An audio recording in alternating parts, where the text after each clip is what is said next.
C'est donc l'heure de l'interview de la semaine. Ce soir, Romain, nous recevons Ilija Kominović. Ilija Kominović, Romain, il est né le 20 septembre 1980 à Aranđelovac, ça se dit comme ça, en Serbie. Il a joué à Samo en première division et en deuxième division serbe, pour après arriver en France en 2005 à Gonfreville, ensuite Besançon et Angers-Noyant depuis 2008. Et je pense que je ne me trompe pas si je dis que c'est sa plus belle saison en Angers-Noyant. C'est sa troisième, mais pour le moment jamais 203. Il fait pour moi la plus belle saison au club. Oui, je pense que là-dessus il n'y a pas photo. En même temps, il est aidé peut-être par Angers-Noyant, le fait que le club joue quand même mieux cette saison que les saisons précédentes. C'est vrai qu'Ilija Kominović, il a connu finalement que des saisons galères à Angers-Noyant. Et enfin, le club est mieux que d'habitude. Et je pense que pour un gardien, ça doit faire du bien, Ilija. Bien sûr, comme vous avez dit, c'est sûr que cette année, si on regarde là, à la fin de phase aller, on est troisième défense de championnat de Pro D2. Et puis moi je profite derrière avec une bonne défense devant, moi je reste faire le boulot derrière, faire les arrêts. Et puis voilà, pour l'instant ça se passe bien pour moi personnellement. Si vous me demandez, moi je suis satisfait, généralement je suis satisfait. Par contre, il y avait encore des matchs où je pouvais faire encore mieux. Il y avait un peu de manque de régularité sur certains matchs, une phase de 10 minutes, un quart d'heure où je suis pas au niveau. Mais par contre, pour ça, il y a mes remplaçants derrière qui, de temps en temps, ils rentrent, ils font leur boulot, comme par exemple Mori à Nanterre ou Karim là, le dernier match. Voilà, ça m'aide quand même pour me reposer, pour me reconcentrer pour la suite de match. Ça nous fait très plaisir, Romain, de recevoir Ilija Kominović qui a incontestablement, pour nous, l'équipe du Lundi, on ne cesse de le répéter, chaque lundi, le niveau LNH. 4 grands thèmes dans l'équipe du Lundi spécial Angers-Noyant avec la présence d'Ilija Kominović. Le match face au Pays d'Aix, narré par Fred et Romain. La saison d'Angers-Noyant, la carrière à Angers-Noyant pour Ilija, sa carrière en France. Et enfin, la Serbie qu'il a quittée en 1199. 2005. T'es arrivé en 2005 en France. C'est la fin de la guerre en 1999. Fred, on va pouvoir... Si c'est ça, Fred. Si c'est ça, Nico. Oui, c'est la fin de la guerre en Serbie. Je ne sais pas quand vous avez l'historique de la Serbie. D'accord, on reçoit un Serbe, on est obligé d'en parler, je pense. Et 2005, c'est la séparation avec le Monténégro. Ça doit être en 2005. Ça a marqué ta vie, ça, Ilija. À peu près là, je connais pas exactement, mais à peu près. On en parlera de la Serbie, de tout ce qui s'est passé. Ça marque forcément une vie. Voilà. Fred, Romain, on va revenir sur cette énième déception parce qu'on va revenir pour le moment sur le plan comptable. Ça fait pas beaucoup de points pris ce week-end parce que c'est une défaite. Pourtant, Angers-Noyant, ils ont fait un gros match, une grosse première mi-temps avant de craquer en début de deuxième mi-temps. Oui, tu as un peu tout résumé. Après, quand on regardait l'affiche avant ce match-là, on voyait que Pays d'Aix est une grosse cylindrée de Pro D2. Ils sont actuellement deuxième du championnat. Angers-Noyant, il y a du mieux, mais toujours dans le ventre mou de cette division. C'est gentil, dans le ventre mou, c'est plutôt en fin de classement. Parce oui, que fin de classement, oui. Mais bon, après, il y a une petite marge de sécurité par rapport à Nanterre ou à Massy. Et on se disait que ça allait être très dur et Angers-Noyant a réalisé une première mi-temps excellente. Ilija Kominović fait 12 arrêts dans cette mi-temps. On a une grosse défense qui est agressive dans le bon sens du terme. Les attaques placées sont décisives. Les contre-attaques sont tonitruantes. Et là, David Penaud fait un coup de poker, sort Ilija Kominović en début de deuxième mi-temps. Oui, on se dit que c'est la meilleure première mi-temps depuis ce début de saison.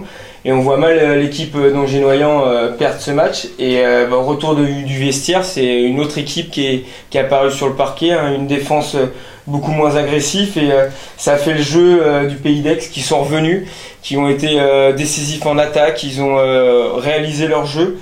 Et malgré le petit soupçon qu'on pouvait espérer à la fin à une minute où Klimek revient à un but seulement, 28-29, c'est là une quatrième défaite de seulement un but en cette saison. Bon, Ilija Kominović, cette défaite, elle se joue tout simplement sur le point de vue du nombre de joueurs aptes sur un parquet, parce que c'est vrai que vous avez un banc fourni, mais on a vu que David Penaud en conférence de presse d'après-match tapait sur certains joueurs, on va pas les citer, peut-être Abdel Ziada qui rentre et qui fait une grosse erreur, qui donne 2 fois la balle à l'adversaire. On a l'impression qu'il y a un set majeur et qu'il y a un joueur qui peut rentrer, c'est Guillot, mais que les autres après c'est du néant. C'est compliqué de gagner un match à 7 voire 8 joueurs quand Guillot joue un petit peu. Bah écoutez, là vous avez remarqué Guillot il a fait une bonne entrée ce match-là, mais c'est un très très jeune joueur et on peut pas tout le temps compter sur lui qu'il va rentrer, il va faire des grands matchs. C'est un jeune joueur. Sur son envie. Sur son envie, oui, mais dans une position où on a besoin vraiment des points et des résultats, on peut pas trop compter sur les jeunes joueurs. Moi du coup, derrière, j'essaie en discussion, je discute souvent avec eux, de les relâcher un peu, parce que même pour eux, c'est pas facile de rentrer quasiment tous les matchs dans une situation un peu compliquée et de faire des bonnes choses sur le terrain. Ce sont les joueurs de 18-19 ans qui n'ont pas d'expérience et tout ça. Je veux revenir un peu sur ce match-là, parce que déjà après le match contre Nantes, sous le VIP, en discussion avec les dirigeants et les autres, je disais que moi j'ai peur, est-ce qu'on va essayer à récupérer pendant 2 jours? Ça c'était problème numéro 1 à mon avis, et après je pense que c'était exactement ça, parce qu'on avait fraîcheur. Je veux être clair et net, je cherche pas les excuses, mais c'est pour nous dans une situation là, c'est vraiment difficile de jouer 2 gros matchs en 2 jours, et en plus sur la fin saison. Sur la fin de la phase aller, en fait, on est déjà fatigué sur les. Il y a simplement et clairement, messieurs, un manque de turnover, et c'est déjà beau quand Jeune Noyon avec 8 joueurs, 9 joueurs, entre guillemets, je mettrais bien entre guillemets potable, quand Jeune Noyon aujourd'hui n'est pas dans la charrette, Nico. Non, mais c'est clair, parce qu'on en parle du banc qui est pas assez fourni. On l'a vu contre Aix, il n'est pas rentré. Et puis il y a eu déjà pas mal de blessés en début de saison, c'est peut-être pour ça aussi qu'il y a eu des résultats plus délicats en début de saison, que la saison a vraiment démarré pour Jeune Noyon plutôt vers la deuxième partie. Est-ce vous auriez dû sacrifier plus le match contre Nantes, parce que vous avez fait un bon match quand même contre Nantes, et faire plus tourner? Vous avez l'impression que vous auriez aimé que. Ils ont fait tourner. Ils ont fait, mais peut-être pas assez justement, s'il y avait un manque de fraîcheur. Bah écoutez, contre Nantes, on était au début on a bien tenu toute la première mi-temps, et puis on a joué avec les joueurs cadres. Quand on est bien, on savait qu'à un moment donné ils vont s'écarter, on savait qu'on ne peut pas tenir le rythme pendant 1 heure. Même le David, il a dit à un vestiaire que tout le monde va jouer. Et puis, mais quand même, quand on est -1, -2, bah on peut pas lâcher le match comme ça. On a tenu jusqu'au début du deuxième mi-temps, et après on a fait des changements.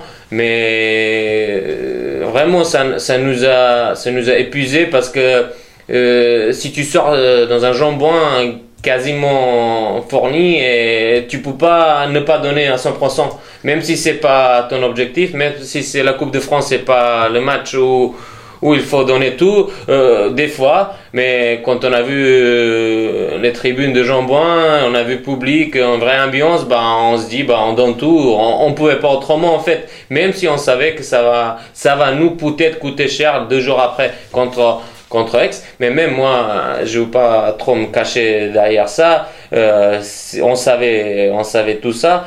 Mais contre Aix, mis à part ça, il nous a manqué un peu de chance aussi. C'est un bon client, il y a Fred. L'analyse de Fred, ton analyse, tu as vu à peu près tous les matchs d'Angers depuis le début de la saison. Qu'est-ce qui manque pour qu'Angers soit mieux que 12e au classement? Il l'a dit, il manque un soupçon de chance. C'est vrai que quand tu perds 4 fois de un seul but, tu dis qu'à un moment il y a peut-être eu un poteau, à un moment il y a peut-être eu une phase en attaque on aurait pu marquer, et voilà, tu marques pas. Voilà, des pertes de balles, tu te dis qu'il y a forcément un truc. 4 matchs où tu perds un seul point. Si vous me permettez, là, c'est seul match, c'est contre Aix où on n'a pas eu, on va dire, on n'a pas eu la dernière occasion pour marquer, pour égaliser, parce que après ma dernière arrêt, il restait 3 secondes. À Massy, on a raté penalty pour match nul. Ouais, mais tu mets plus 3 à la mi-temps, tu peux même mener plus 5 si Ziada fait pas trop d'erreurs. Je sais, mais moi je parle juste sur le Money Time, là, sur les 4 matchs. Vous avez demandé qu'est-ce qu'il manquait en Genoyant. Bah, sur ce 4 ou 3 ou 4 points, on n'est pas 12e, on est 9e, par exemple. Mais ça s'est joué à très très peu. Mais moi je suis d'accord avec vous. Je connais la D2 vraiment par cœur, on dirait. Et puis dans cette division-là, il n'y a pas une énorme différence entre les équipes et tout ça. Ça se joue dans les petits détails. Justement, tu connais la D2 par cœur. François Lacroix, qui nous écoute, on le salue, a sorti une stat ce matin dans les colonnes de Corée de l'Ouest. 6e au pourcentage d'arrêt et 3e aux moyennes d'arrêt par match. Ah bah écoutez, ça c'est bien d'écouter, mais bon, voilà, mais franchement cette année je garde pas trop mes stats personnels parce que déjà deux dernières années je finis dans les top 5 et nous on descend. Mais il te manque quelques arrêts pour toi. Ouais, mais c'est pas grave ça. Moi je dis, je préférais, même en discussion avec François souvent, je préfère des fois que je fais pas mon match et que nous on gagne derrière parce que c'est un sport collectif d'abord. Et puis les résultats d'équipe c'est pas une phrase, les résultats d'équipe c'est quand même la priorité et c'est plus important que les stats personnels. Et il y a un duo qui fait du bien aussi à Elia, je pense que c'est le duo Bouchta-Darik, qui défensivement ça a l'air costaud cette année. En défense, ça va. Oui. Exactement. Bah, en attaque, c'est un peu plus compliqué. On n'a pas, si vous regardez, on n'a pas très bien démarré ce championnat. Par contre, il fallait attendre un certain temps pour que ça se mette en place. Parce qu'on avait beaucoup de nouveaux joueurs. On avait des blessés pendant le temps de préparation. Il fallait le temps que tout ça se mette en place. Là, maintenant, avec Udarik et Bouchta, et c'est pas que les deux, même les autres, mais les deux mecs là, ils sont vraiment les patrons en défense. Bah, je dirais, on n'est pas pour rien 3e défense des championnats. On défend vraiment bien et puis on a montré même contre Nantes qu'on peut bien défendre contre les grosses équipes.